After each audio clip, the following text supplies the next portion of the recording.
ہمارے بدن پہ اتنے بال نہیں ہیں جتنے رسول اللہ کے احسانات ہیں۔ ہمارا بال بال قرض رسالت میں جکڑا ہوا ہے۔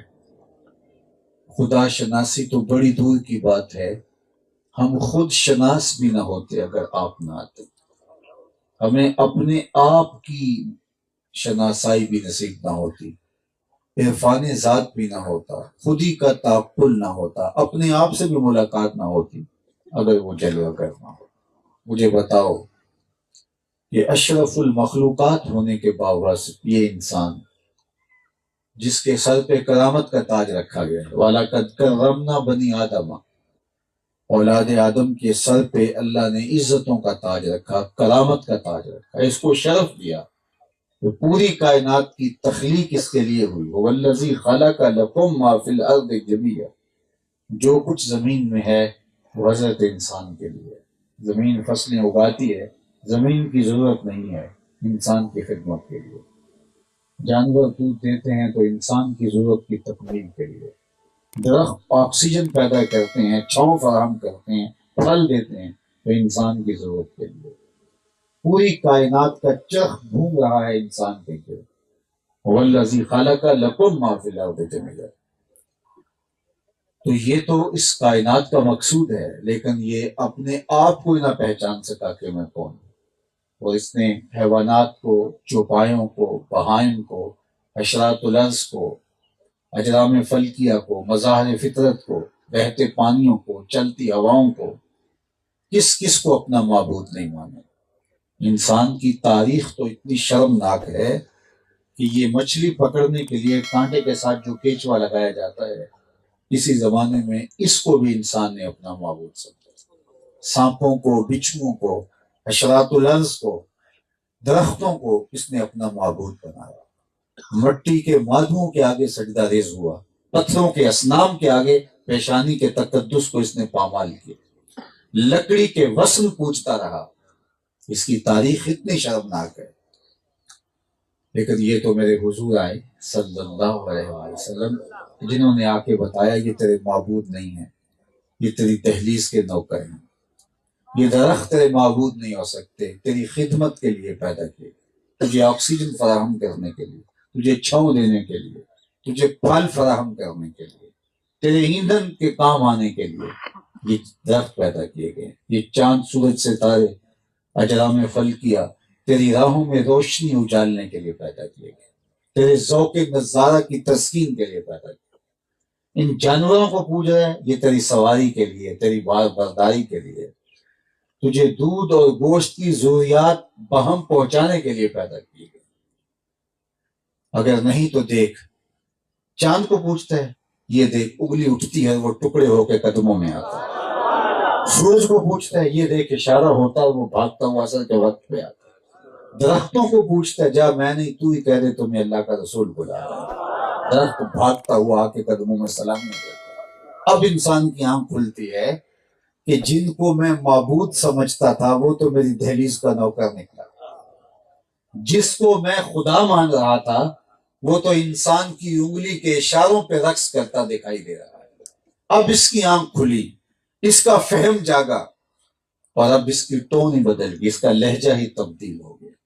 اب اس کا بدلا ہوا لہجہ دیکھیے، یہ جو درختوں کو، حشرات ارض کو، اجرام فلکیہ کو، درختوں کو، ہواؤں کو، چلتے پانیوں کو اور بہتی ندیوں کو اپنا معبود سمجھتا تھا، اب ذرا اس کا بدلا ہوا لہجہ دیکھیے۔ اب یہ بولتا ہے، فرشتہ کہنے سے میری توقیر گھٹتی ہے، میں مسجود ملائک ہوں، مجھے انسان رہنے دو۔ کہتا ہے اگر مجھے فرشتہ بھی تم نے کہا تو اس سے بھی میری عزت میں فرق آتا ہے، کیونکہ فرشتوں کی پیشانی بھی تو میرے حضور جھکتی رہی۔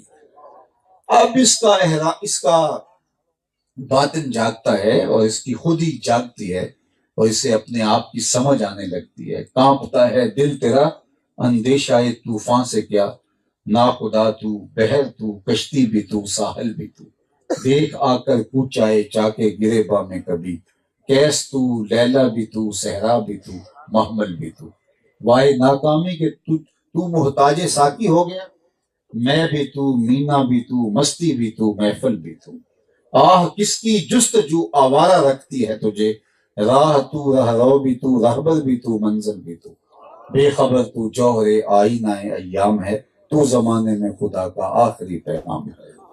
اب اس کو پتا چلا کہ میں کون ہوں، اور خود ہی سے ملاقات ہے، اپنے آپ سے ملاقات ہے۔ تو خدا شناسی تو بڑی دور کی بات ہے، یہ خود شناس بھی نہیں تھا، خود شناسی کا نور بھی ملا تو حضور کی دہلیز پہ آ گیا، اس ذات پہ آ کے اس کو اپنے آپ سے ملاقات ہوتی ہے۔ اللہ اکبر۔ تو یہ نعمت جو ہمیں نصیب ہوئی، تو ساری زندگی پیشانی کو سجدے میں رکھ کے شکریہ ادا کرتے رہیں، اس کا حق شکر ادا نہ ہو۔ خدا شناسی تو بہت بڑی بات ہے، خود شناسی بھی نہیں تو آپ کی ہمسائیگی میں انڈیا بستا ہے، پی ایچ ڈی ڈاکٹر ہے، اور وہ بت کے آگے ہاتھ جوڑے کھڑا ہے، کتنی بھاری اور بھرکم ڈگری، لیکن عقل و فہم اور ادراک کہاں گھاس چرنے گئی، جو اپنے بدن پہ بیٹھی مکھی نہ اڑا سکے، اس مٹی کے مادو کو، اس پتھر کے صنم کو، اس لکڑی کے بسن کو وہ اپنا معبود مان رہا ہے اور اس سے حاجتیں مانگ رہا ہے۔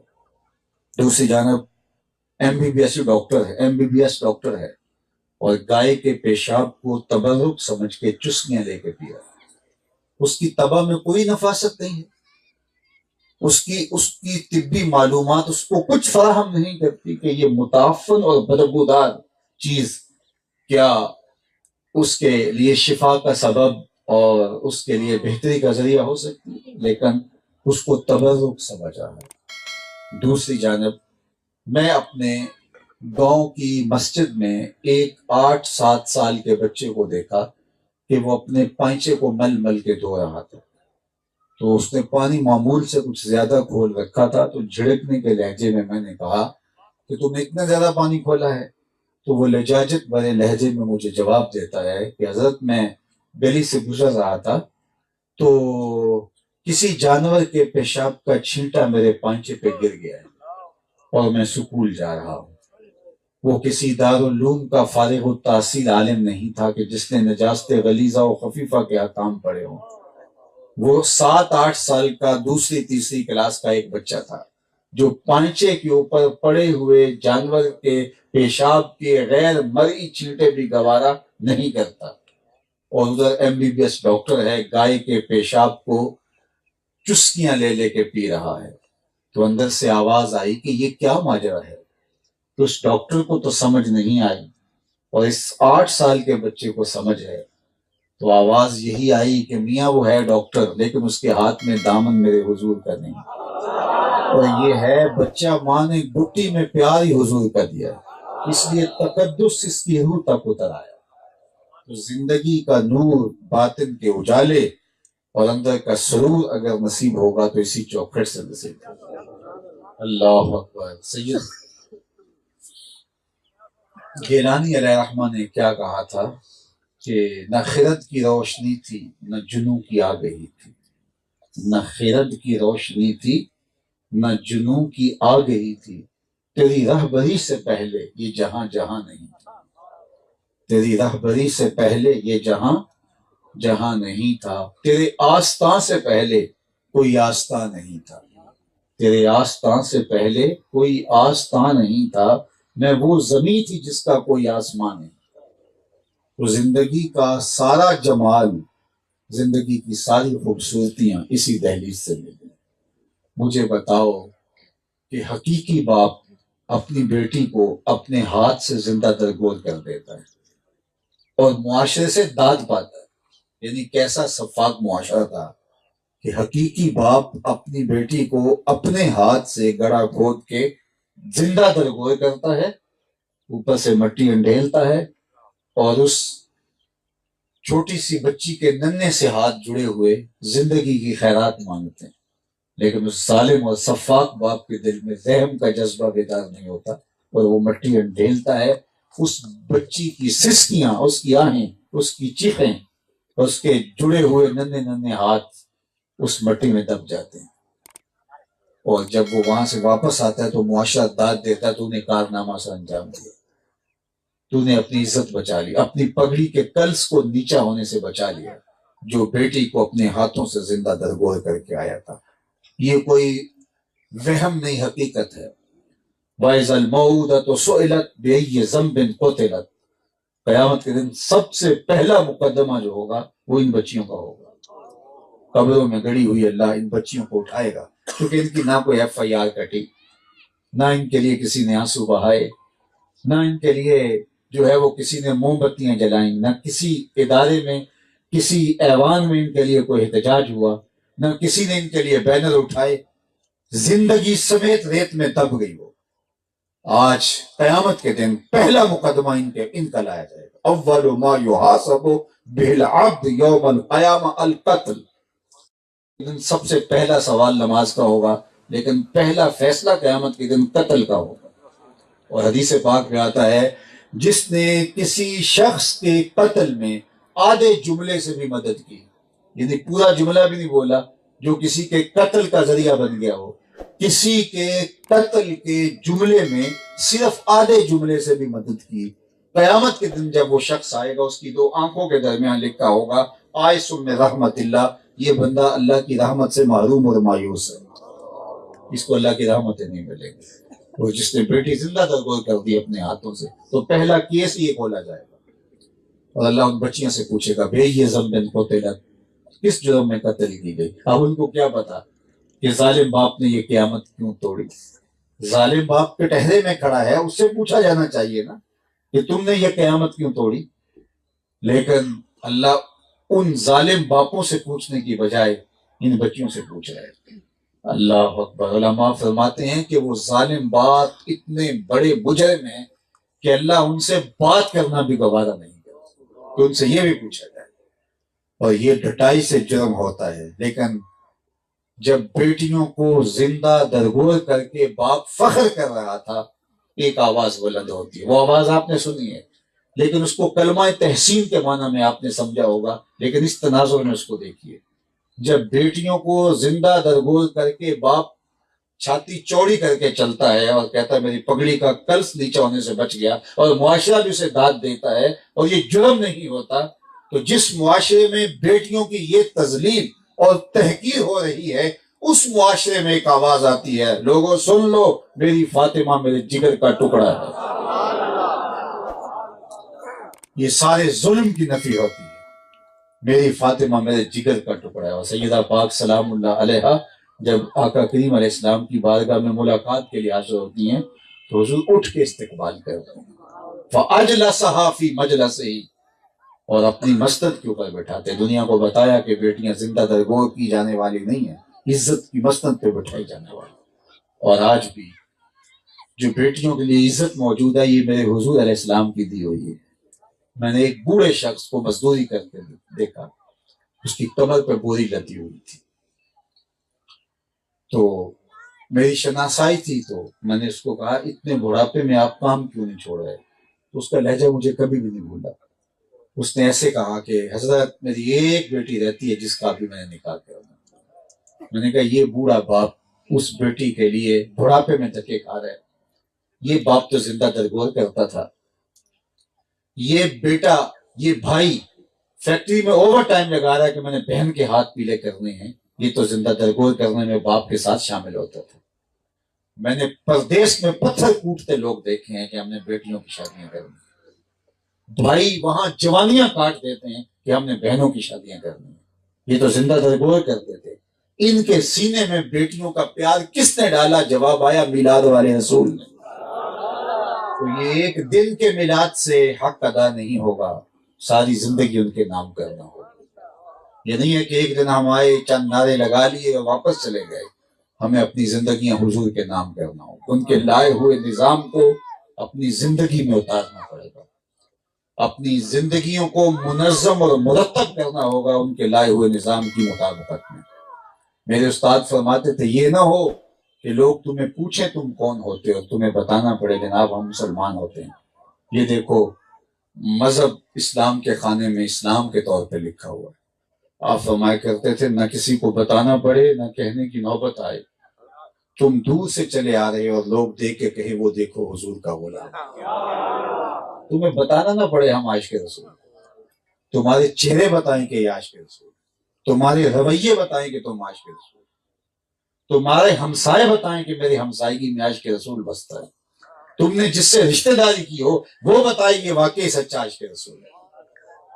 یہ نہیں ہے کہ ہم زبان سے تو دعویٰ کریں کہ ہم عاشق رسول ہیں، لیکن کسی کی بیٹی ہمارے گھر میں آ جائے تو ہم اس کی زندگی اجیرن بنا کے رکھ دیں، ہم سائے ہم سے تنگ ہوں، ان کو اذیت دی ہوئی ہو، اور ہم عاشق رسول کا ٹائٹل لیے دنیا میں گھوم پھر رہے ہیں، ہم لوگوں کے لیے اذیت کا سامان پیدا کر رہے ہیں اور ہم عاشق رسول کہلائیں۔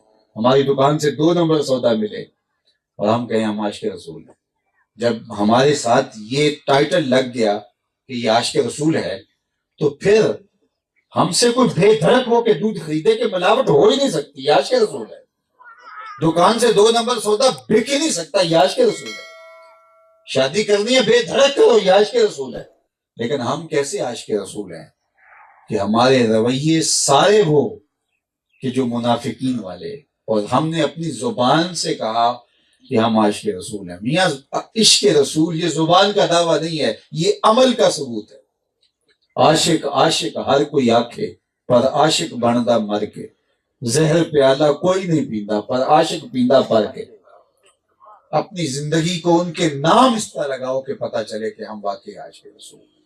ہمارے رویے بتائیں کہ ہم حضور علیہ السلام کے غلام ہیں اور سچے غلام ہیں، اور ہم سے دوستی کرتے ہوئے، ہم سے رشتہ داری کرتے ہوئے، ہم سے کاروبار کرتے ہوئے کسی کو جھجک نہ ہو، کیونکہ یہ ٹائٹل ہے اور یہ اتنا مقدس ٹائٹل ہے کہ اب یہ ہوتے ہوئے یہ نہیں ہو سکتا کہ یہ فراڈ کرے، یہ جھوٹ بولے اور یہ اذیت کا سما اور سبب اور ذریعہ بنے۔ اللہ کے محبوب علیہ السلام نے وضو کیا اور صحابہ وضو کے پانی کو زمین پر نہیں گرنے دیتے، اپنے ہاتھوں پہ مل لیتے اور اپنے ہاتھوں سے اپنے چہروں پہ مل لیتے، اور جن کو وہ پانی میسر نہیں آتا وہ گیلے ہاتھوں سے ہاتھ رگڑ کے اپنے چہروں پہ مل لیتے۔ تو آقا کریم نے جب صحابہ کی اس عمل کو دیکھا تو فرمایا ما یحملکم علی ھذا، تمہیں اس بات پر کس نے ابھارا ہے کہ میرے وضو کے پانی کو تم زمین پہ نہیں گرنے دے رہے؟ یعنی میں نے اس کا حکم تو نہیں دیا تمہیں، لیکن تم اس پانی کو زمین پر نہیں گرنے دے رہے، تو اس کا کیا سبب ہے، وجہ کیا ہے؟ ما یحملکم علی ھذا، تو صحابہ نے عرض کی حب اللہ و رسولہ، اللہ اور اس کے رسول کی محبت ہمیں اس بات کی طرف لے کے آئی ہے کہ ہم آپ کے وضو کے پانی کو زمین پر نہ گرنے۔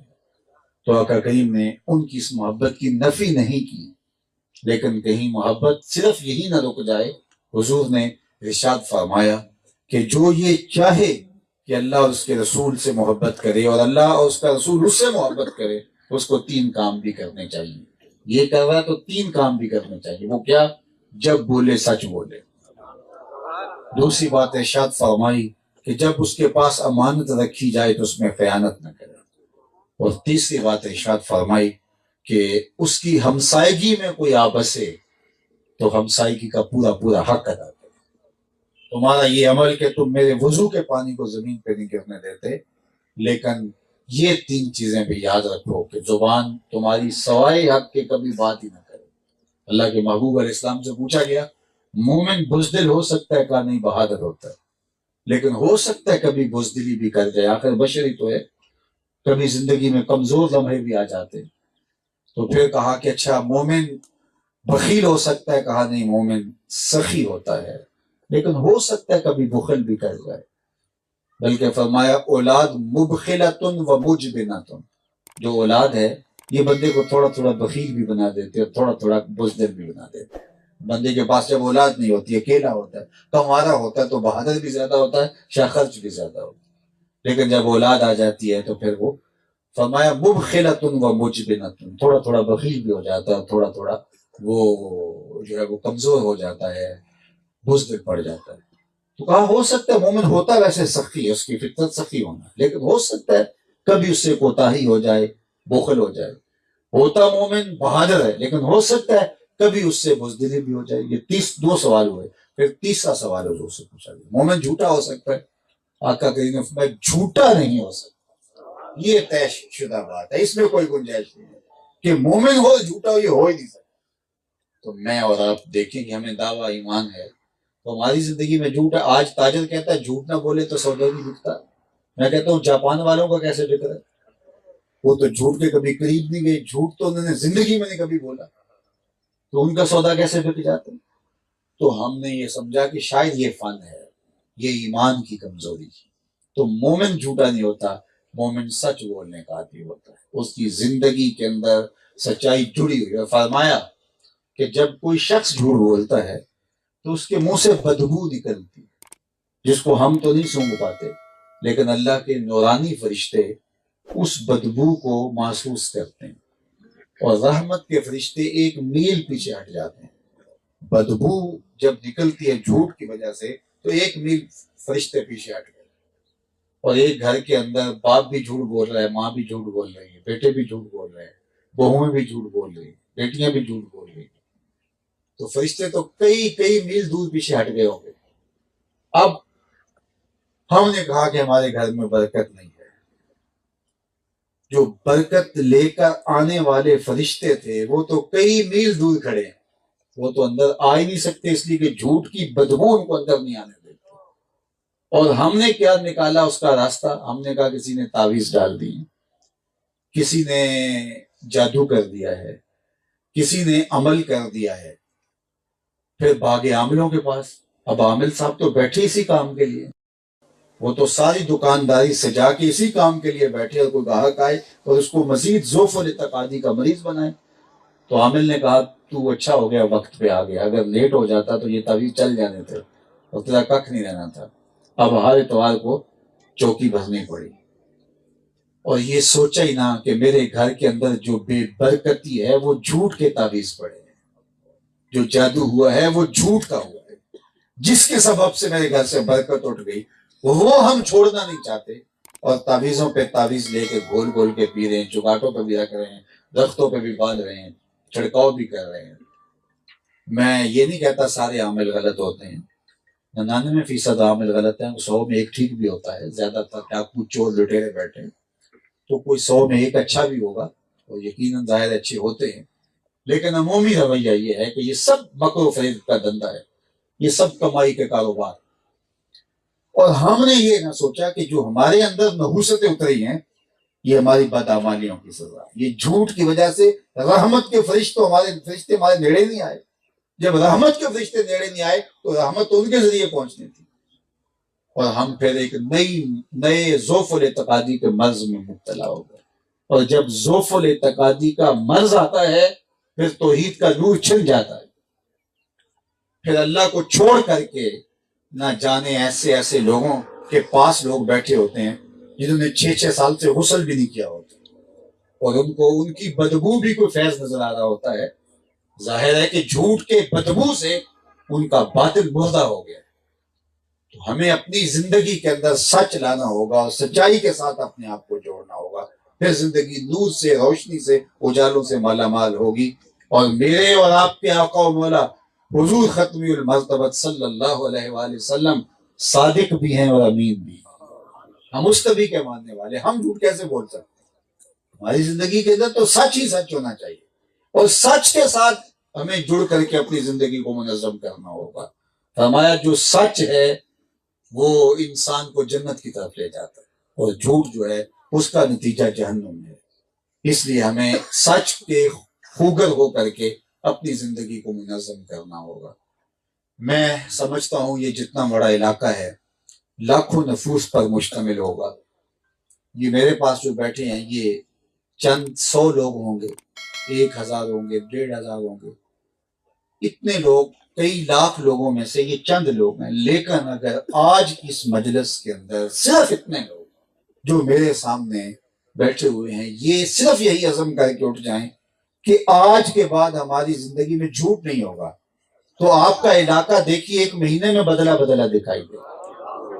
لیکن ہمیں تقریر سننے کا بھی ایک چسکا ہے، ہم تقریر کانوں کے تلذذ کے لیے سنتے ہیں، کانوں کا ایک نشہ ہے نا، اس لیے ہم محفل، تقریر، یہ ساری چیزیں ہمارا کانوں کے تلذذ کے لیے، روح کی زندگی نہیں ہے۔ اس لیے جتنی تقریریں آج ہو رہی ہیں ماضی میں کبھی اتنی ہوئی تھی؟ چینلز کھولو تقریریں ہیں، یوٹیوب کھولو تقریریں ہیں، مختلف جو ہے وہ پلیٹ فارم ہے سوشل میڈیا کے، ہر جگہ پہ خطابات ہو رہے ہیں، کتابوں کی کتابیں چھپ رہی ہیں، جلسے ہو رہے ہیں، محافل ہو رہی ہیں، تقریریں ہی تقریریں ہو رہی ہیں۔ ہمارے صوفیاء نے تقریر تھوڑی کی تھی، ان کا تو عمل تھا اور اس کے عمل کی خوشبو سے دنیا بدل گئی تھی۔ اور آج میری تقریر سن کے لوگ سبحان اللہ تو کہہ دیں گے، لیکن اگر اندر تبدیلی نہیں آتی تو پہلے مجھے اپنے اندر اترنا پڑے گا کہ میں کہاں کھڑا ہوں۔ اللہ مجھے توفیق دے کہ میں اچھے اعمال کے ساتھ اپنے باطن کو مزین کروں، اور اللہ آپ کو بھی توفیق دے کہ ہم مساجد کے اندر جمعۃ المبارک کے خطبے میں آئیں یا کسی جلسے میں آئیں، ہمارا مقصد کانوں کی لذت حاصل کرنا نہ ہو، ہمارا مقصد خیر دینا ہو اور اس پر عمل کرنا ہو۔ صحابہ 10 آیتیں سنتے تھے، اگلی 10 تب پڑھتے تھے جب 10 پہ عمل ہو چکا ہوتا تھا، تو وہ عملی مسلمان تھے۔ اور ہمارے پاس معمولات کا ذخیرہ تو ہے، ہمیں بڑے بڑے جملے یاد ہیں، بڑے بڑے اقوال زرعی یاد ہیں، لیکن ہمارے پاس اگر عمل کی دنیا میں آ کے دیکھیں تو ہم زیرو ہیں۔ تو اس لیے حضور کے ساتھ محبت کا تقاضا یہ ہے کہ حضور علیہ السلام کی اطاعت کی جائے، حضور کی فرما برداری کی جائے۔ عبداللہ ابن رواحہ رضی اللہ تعالی عنہ کو جب جنگ موتا پہ حضور نے بھیجا تو فرمایا کہ ان لوگوں کو لے جاؤ، تو یہ جمعرات کا دن تھا، تو فرمایا ان کو 7 لوگوں کو لے کے تو جنگ موتا پہ روانہ ہو جاؤ۔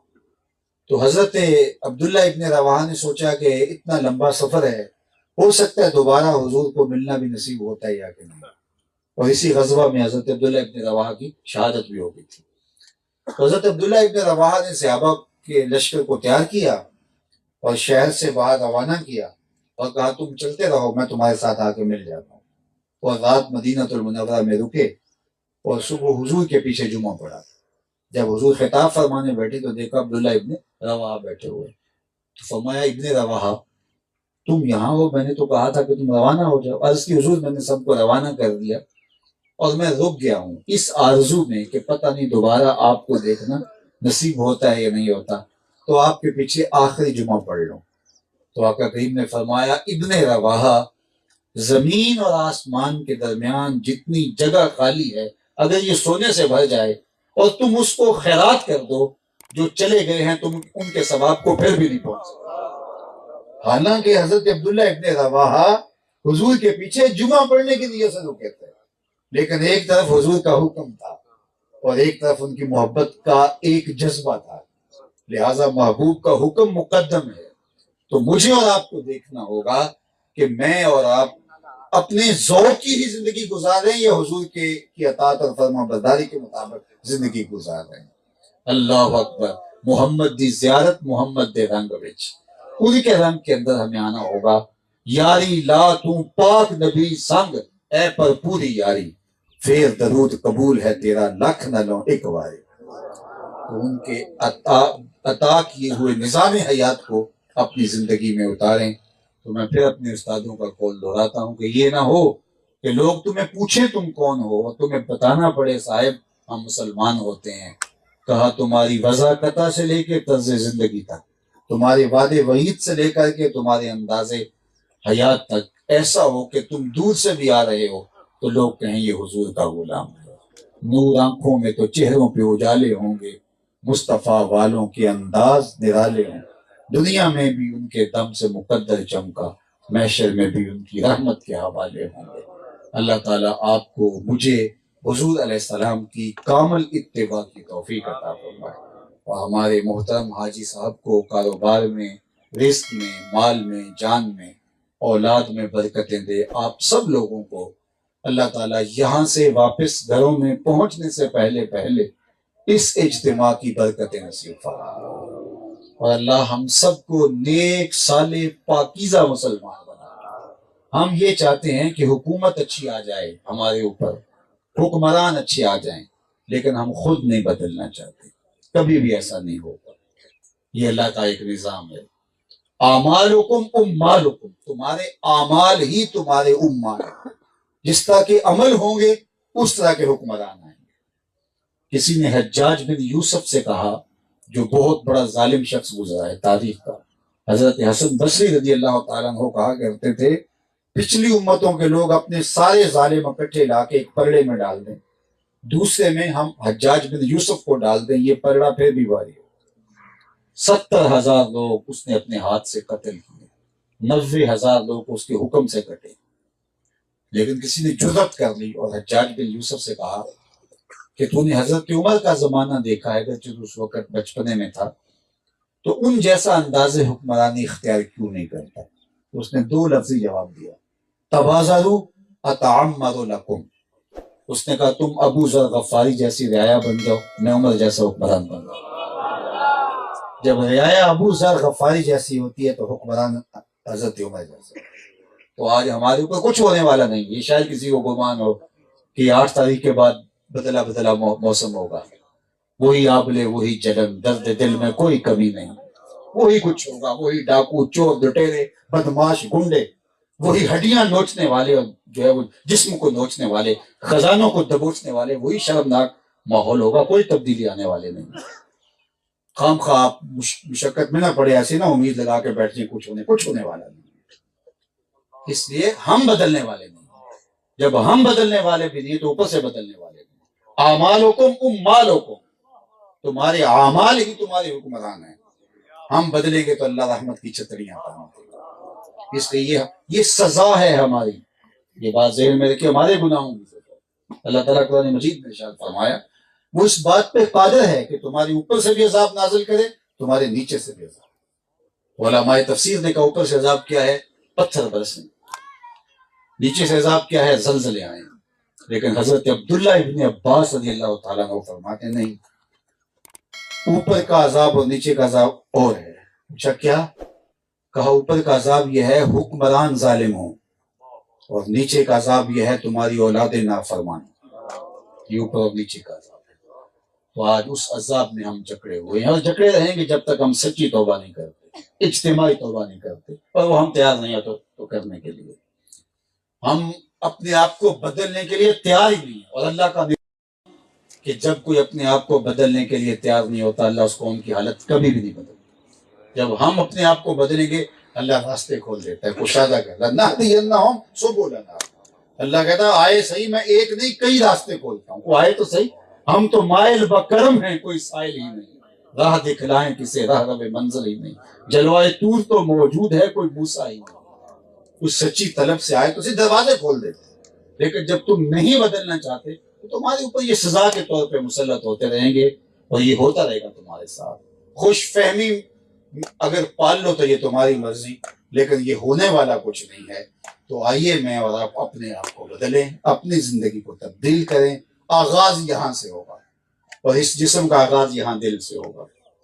وہ کسی نے کہا تھا نا، کعبے گیا گل نے مک دیجے دلوں نہ مکائی۔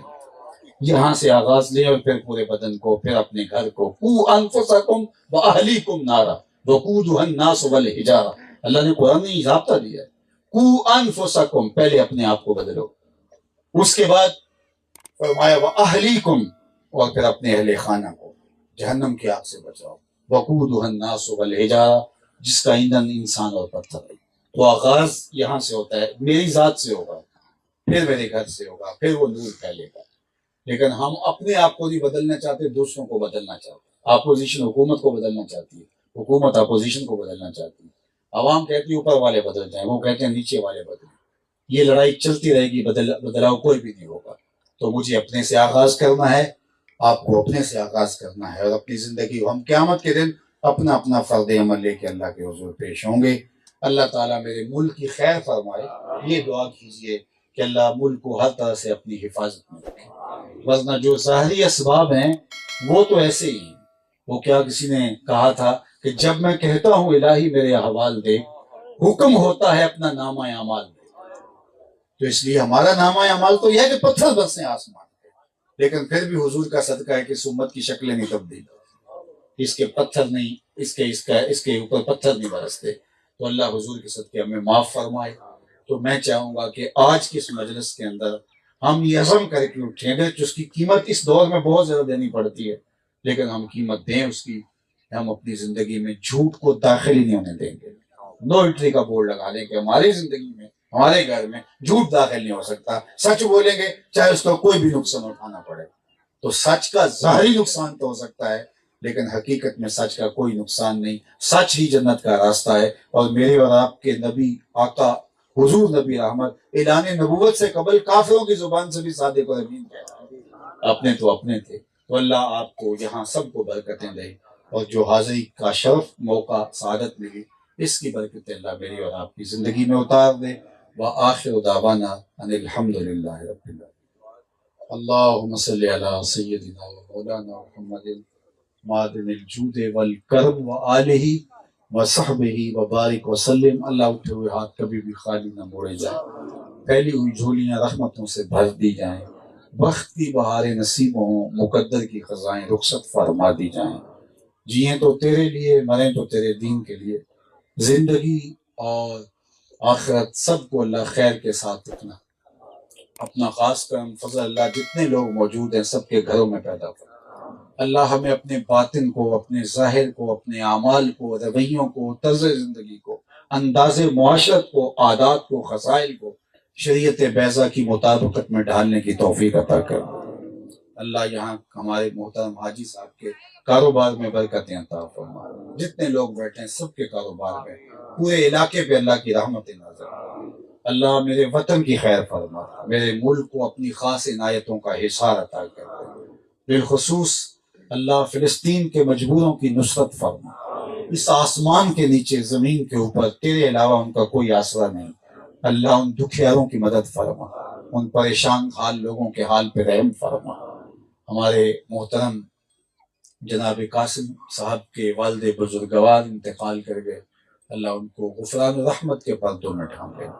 اس کے علاوہ ہمارے جتنے بھی فوت شدگان اللہ سب کو غفران و رحمت کے پردوں میں ڈھانپے۔ وصلی اللہ تعالی علی النبی الامین وعلیہ وسلم۔ السلام علیکم ورحمۃ اللہ۔